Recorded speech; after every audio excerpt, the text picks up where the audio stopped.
What's good? It's a Boy Dude Reviews, and today we're going to be reviewing Aladdin, a 2019 American musical fantasy film directed by Guy Ritchie, who co-wrote the screenplay with John August. Produced by Walt Disney Pictures, it is a remake, live-action adaptation of the Disney's 1992 animated film of the same name, which was based on the folktale from 1001 Nights. The film stars Will Smith, Mena Massoud, Naomi Scott, Maran Kenzara, Navid Negaban, Nassim Perdat, and Billy Magayusan.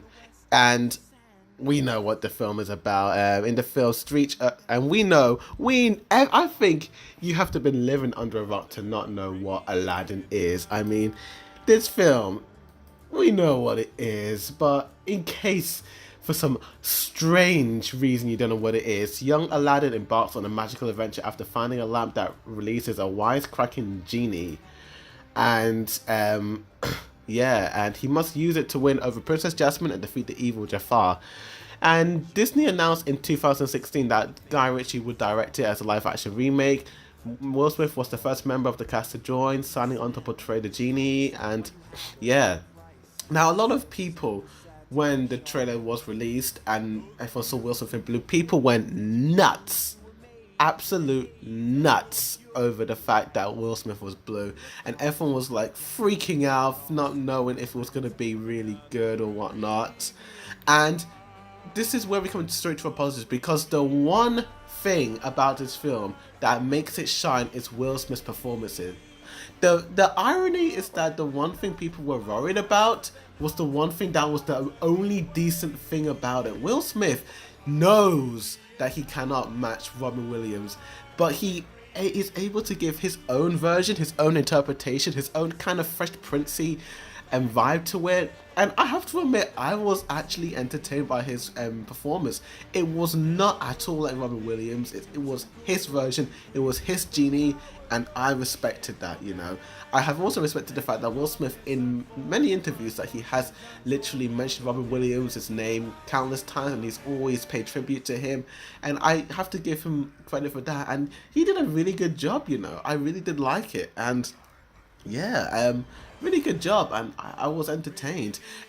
Some of the performances that he was in, especially Prince Ali and Never Had a Friend Like Me, I have to admit I did like his kind of like take on those. It was very modern, it was very upbeat as well.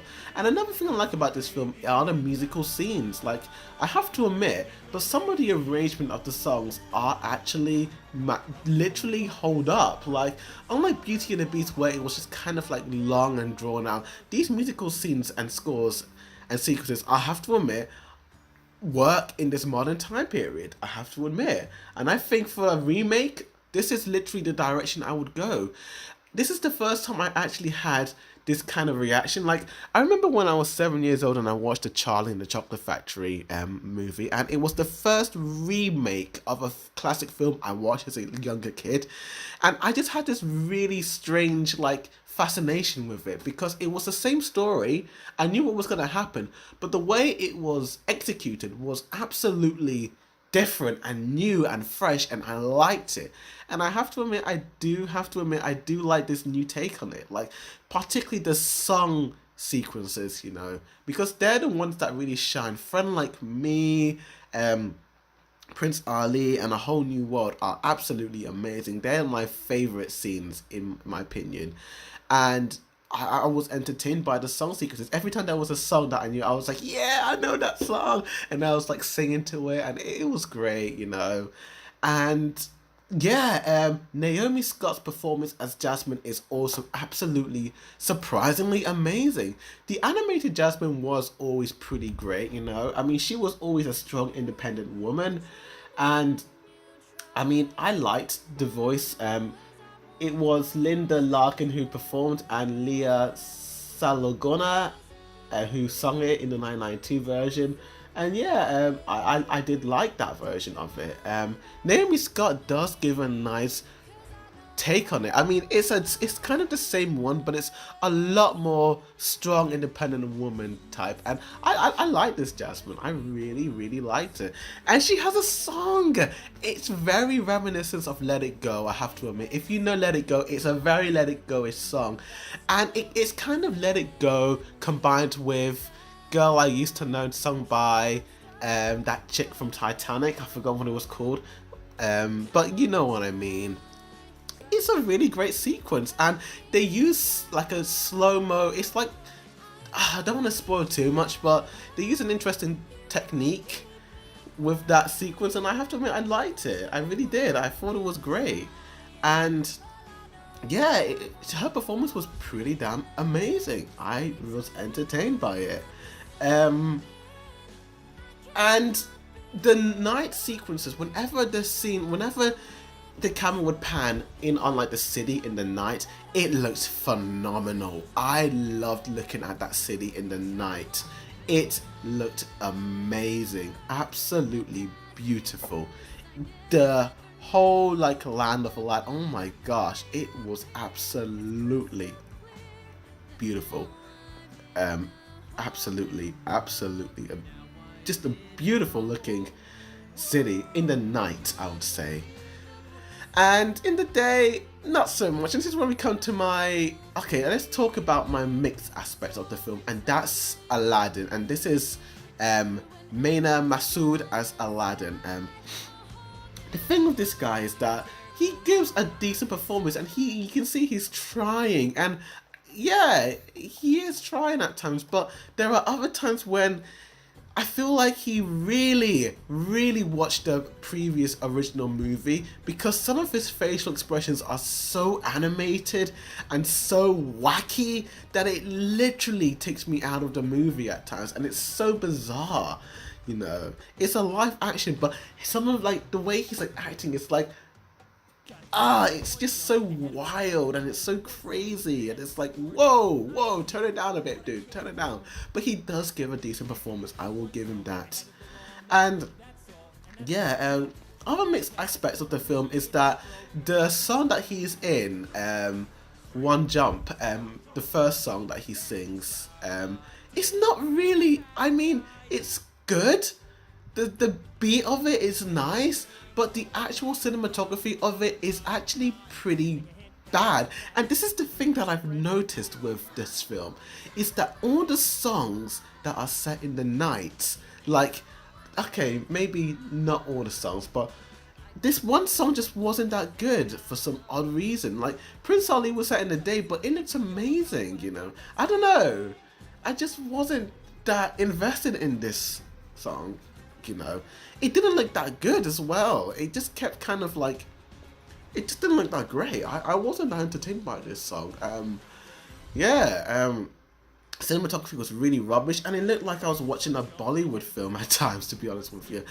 And now we can come to our negatives, and we've got a few negatives right here. The scenery, whenever this film is set in the day, it looks like crap. I'm sorry, it looks crap. Beside the Prince Ali song, which they managed to make it look decent, this entire film looks like a really expensive Bollywood movie. It looks really cheap. It looks like a theatre production. Like, the sets, the costumes are way too bright, and Gemma Jackson is the person who did the costumes, the Game of Thrones costume designer. And you can see some of like the costume look of it, but the colors are all just so bright and just, they pop too much, and they don't contrast with the backgrounds that well, you know. With the animation, they were able to use color palettes that really correlated and contrasted the backgrounds really nicely. But with this version, I feel like the colors don't really blend well with the backgrounds. Sometimes the colors stick out too much, and sometimes they blend so much that you kinda can't see what the characters are wearing at times, to be honest with you. And oh gosh, Jafar, Marwan Kazari, who does Jafar, is just generic as flip. This guy is almost like Disney kind of forgot, oh yeah, we need a Jafar. Let's just ask this random dude in the bus stop to do him. He doesn't look scary, he doesn't look intimidating. He has these big brown eyes, and he doesn't look scary. The animated Jafar had this evil, snake-like presence, and he was so creepy in his design. But this guy, he just looks like a guy. He doesn't look evil. I mean, yeah, he's got a really ruggedy beard, but Jafar in the animated one had a cool little flick of a beard. It was so cool. Wow, did they miscast him? They miscast him shockingly, embarrassingly. They miscast this dude. They really did. Also, this film is 2 hours and 8 minutes long. 2 hours and 8 minutes long. The OG movie was 90 minutes long. That's 1 hour and 30 minutes. This movie is over 30 minutes longer than the original one. And you can feel it at times. Like, there are scenes that just drag on. And there's so many, like, reprises of Aladdin's One Jump song that it's like, oh, come on. Also, the CGI on the animals, the lion himself doesn't look good. I don't like the lion. Jasmine's lion doesn't look great at all. And the parrot doesn't look that great. The CGI does not look good at any of the characters, like the animal characters. I was not enjoying. Will Smith's CGI wasn't bad. I thought it looked cool. A bit weird looking, but you get used to it. And that was the only CGI that I liked. Everything else just looked really not impressive.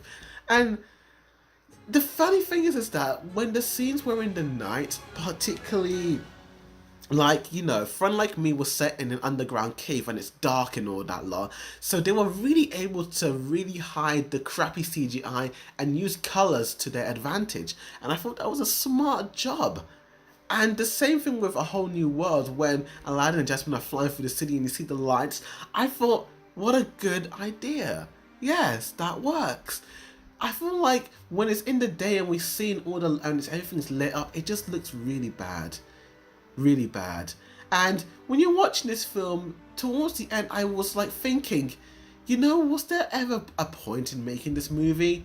The original Aladdin, even though it still holds up today, even though I wasn't a fan of it as a kid, was amazing. The animation, the visuals, the songs, the tempo, the editing. That movie was OP. Robin Williams did a great job on the genie in that one. And that movie was just amazing. And when I was watching this film, I was like thinking, maybe I should have just spent the £8.20 on buying the Blu-ray of the original one. Because this version is just kind of bad. And when I mean bad, I mean visually looks bad. But it's a better movie than Beauty and the Beast. I'll give it that. I will give it that. I will say it's better than Beauty and the Beast. Cinderella was still okay, I suppose. But yeah, this movie just didn't need to happen. And Disney are just making so many live action adaptations of their original classic versions. And it's like, it's all money. There's no reason that they should be doing these movies. No reason. But Beauty and the Beast made $1 billion. Alice in Wonderland made $1 billion. Disney looks at that and they're like, oh, Habibi, money. And yeah, like, they don't give a crap. They're just remaking it.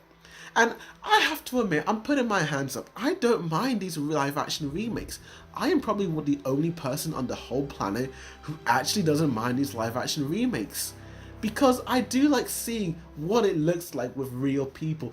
But at the same time, I just don't think some of these work. With The Jungle Book, I actually really accepted and acknowledged the fact that they remade it. Because the animation was great on the original Jungle Book, but the story was just kind of dead for me, you know. And the remake looked really great. The Dumbo, I haven't seen the Dumbo movie yet of the remake version, but I've seen the trailer and it looks fantastic. And I wasn't that much of a fan of the original one. I thought it was too quick. I thought there was a lot more they could have added in and done with it. And Tim Burton doing this one, I thought was a good idea, to be honest with you. Cinderella as well. Like, there's characters in that film who don't get that much screen time, like the prince. And I like the fact that the remake did kind of establish the prince a lot more and gave him stuff to do. And I put my hands up. That was a good idea. That was a good job.